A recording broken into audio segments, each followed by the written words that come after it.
Tugasku menemanimu.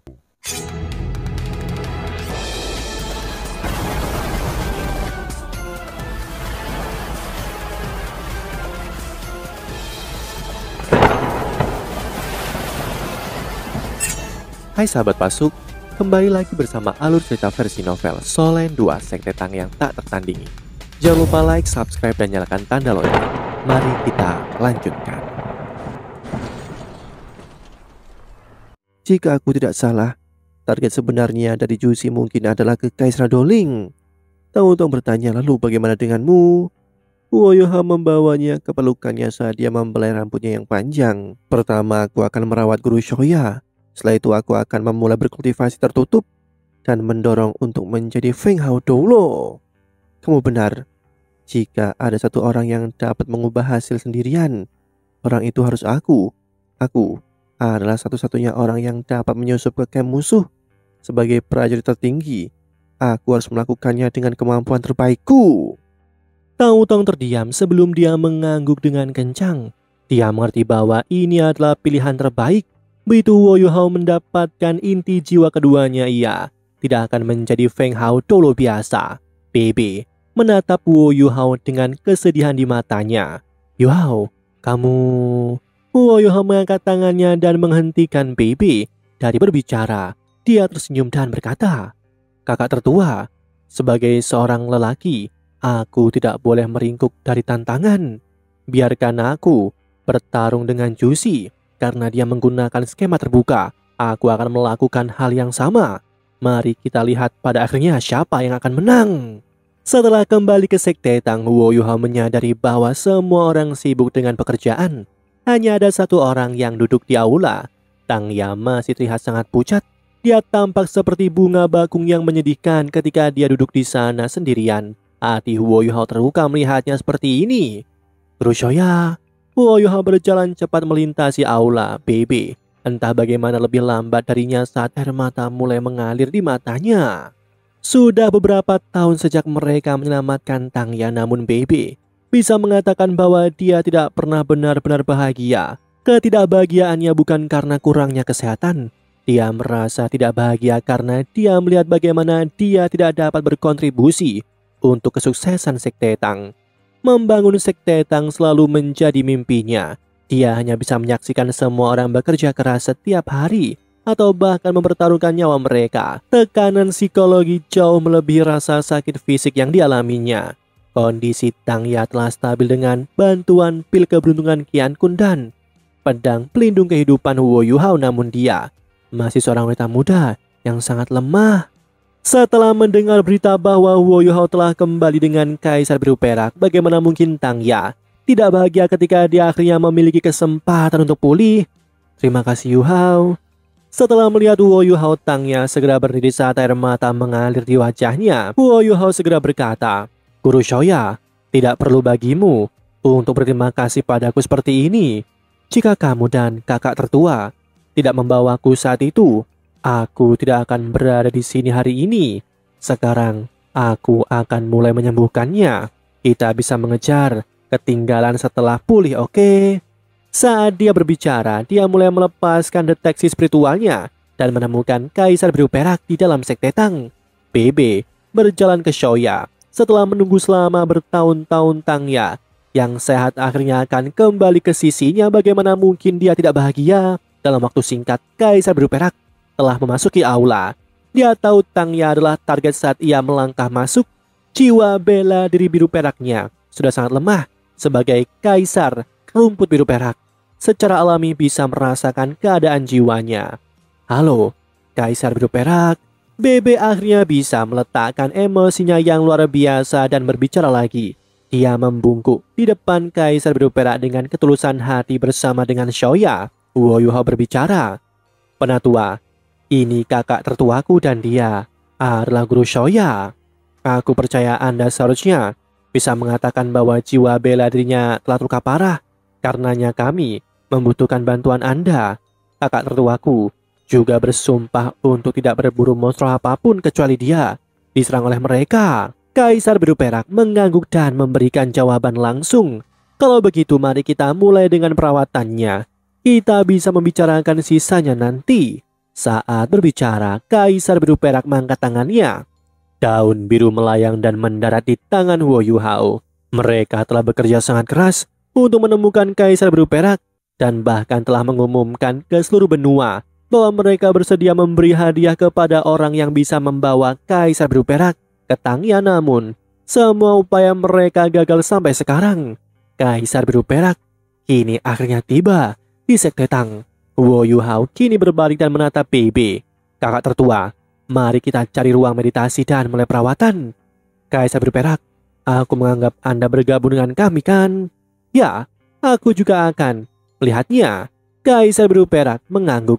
Lagi pula, sangat mungkin Xiaoya akan menjadi pemilik rohnya. Oleh karena itu, masuk akal untuk menunjukkan perhatian padanya. Sangat mudah untuk menemukan ruang meditasi di Sekte Tang. Mereka memulai persiapan mereka. Bebe bertugas menjaga proses perawatan sementara Huo Yuhao merawat Tangya. Kaisar Biru Perak akan mengawasi proses di samping. Guru Xiaoya, aku ingin kamu duduk tegak dan menyilangkan kaki. Setelah itu, rilekskan tubuhmu. Ketika aku mencoba membangunkan jiwa bela dirimu, kamu kemudian akan mencoba mengedarkan kekuatan jiwamu sendiri. Tapi ingat, untuk santai saja dan jangan terburu-buru, oke? Tangya mengangguk. Tapi dia tahu, tidak mungkin baginya untuk tidak cemas. Dia bahkan lebih lapar akan kekuasaan daripada sebelumnya. Tetapi dia juga mengerti betapa pentingnya baginya untuk tenang di saat-saat kritis seperti ini. Setelah menarik nafas panjang, Tangya memaksa dirinya untuk tenang saat dia menyilangkan kakinya dan duduk dengan benar. Kaisar Biru Perak tiba-tiba mengangkat tangannya. Sebelum menurunkannya di atas kepala Tangya, tiba-tiba hujan cahaya biru samar mendarat di tubuh Tangya. Tangya melontarkan semua rasa terima kasih kepada Kaisar Biru Perak sebelum mengangguk padanya. Huo Yuhao bergerak ke arah Tangya saat dia memegang daun dari Kaisar Biru Perak di tangannya dan menyuntikkan kekuatan jiwa murni dari teknik surga misterius ke dalamnya. Itu segera memancarkan cahaya biru yang intens. Tubuh kecil Tangya mulai bergetar, seolah-olah sesuatu dalam tubuhnya beresonansi dengan aura ini. Meskipun energi kehidupan di tubuhnya telah berhenti menghilang karena pil keberuntungan Qian Kun, itu tidak lagi meningkat. Namun pada saat ini dia merasakan kehangatan yang tidak bisa dijelaskan di tubuhnya, seolah-olah ada sesuatu yang terbangun. Huo Yuhao meningkatkan jumlah kekuatan jiwa yang disuntikkan sampai daun Kaisar Biru Perak meledak dengan suara letupan. Itu berubah menjadi motif debu biru yang tak terhitung jumlahnya yang melayang di udara. Pada saat ini, sudah waktunya bagi Huo Yuhao untuk menunjukkan kemampuan kendalinya yang kuat. Di bawah kendali kekuatan jiwanya, debu terus menyebar secara merata ke udara sebelum memasuki tubuhnya melalui pori-pori dan hidungnya. Tubuh Tangya mulai bergetar ketika kulitnya mulai bersinar dengan cahaya biru yang samar.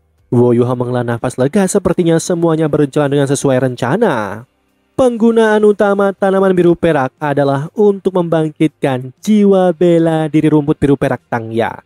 Jiwa bela dirinya telah menjadi jauh lebih lemah setelah bagian gelapnya telah dihapus karena aura Kaisar Biru Perak sangat kuat. Itu harus mampu membangkitkan jiwa bela dirinya dan merevitalisasi itu. Jika semuanya berjalan sesuai dengan rencana, kultivasi dan kemampuannya harus kembali ke kondisi semula. Dia juga akan mulai mengumpulkan energi kehidupannya lagi dan karenanya dianggap telah benar-benar pulih. Tangya bertahan saat dia merasakan energi di dalam tubuhnya mulai terbangun. Tangya mulai panik. Dia hanya memiliki satu kesempatan dan jika ini gagal, hasilnya tidak terbayangkan. Saat kepanikan di hatinya meningkat, dia menjadi lebih tidak berdaya. Dia mulai kehilangan kontak dengan energi di dalam tubuhnya. Akibatnya energi dan efek Kaisar Biru Perak mulai melemah. Tidak, ini tidak mungkin. Tangya menjadi sangat cemas ketika dia mencoba yang terbaik untuk menarik energinya. Karena kepanikannya, energi dari Kaisar Biru Perak mulai menjadi berantakan dan berbelit-belit. Huo Yuhao juga terkejut oleh pemandangan di depannya. Dia telah menggunakan deteksi spiritualnya untuk memantau situasi Tangya. Dia juga menjadi khawatir setelah melihat bagaimana aliran energinya menjadi kacau. Namun, tidak ada yang bisa membantunya. Ini menyangkut kendali seseorang atas jiwa bela dirinya. Itu bukan sesuatu yang bisa dibantu oleh kekuatan jiwa dari sumber eksternal. Itu menyangkut hubungan istimewanya dengan jiwa bela dirinya. Saat ini, sosok biru tiba-tiba muncul. Di belakang Tangya, dia mengangkat tangannya ketika beberapa tanaman merambat keluar dan melilit tubuhnya ke tubuh Tangya. Setelah itu, tubuhnya mulai memancarkan cahaya biru yang sangat kuat saat mulai melepaskan aura yang kuat. Itu bukan aura dari kekuatan jiwa itu, berasal dari aura garis keturunan jiwa bela diri. Ya, itu adalah Kaisar Biru Perak. Tubuh Tangya bergetar hebat. Untuk sementara waktu sebelum stabil, seseorang akan bisa melihat cahaya biru kecil memancar dari dantiannya. Sebaliknya, cahaya dari tanaman merambat Kaisar Biru Perak. Sebagian disembunyikan oleh tubuh Vena, menghasilkan pemandangan mistis. Apakah itu berhasil? Huo berbalik untuk melihat Bebe.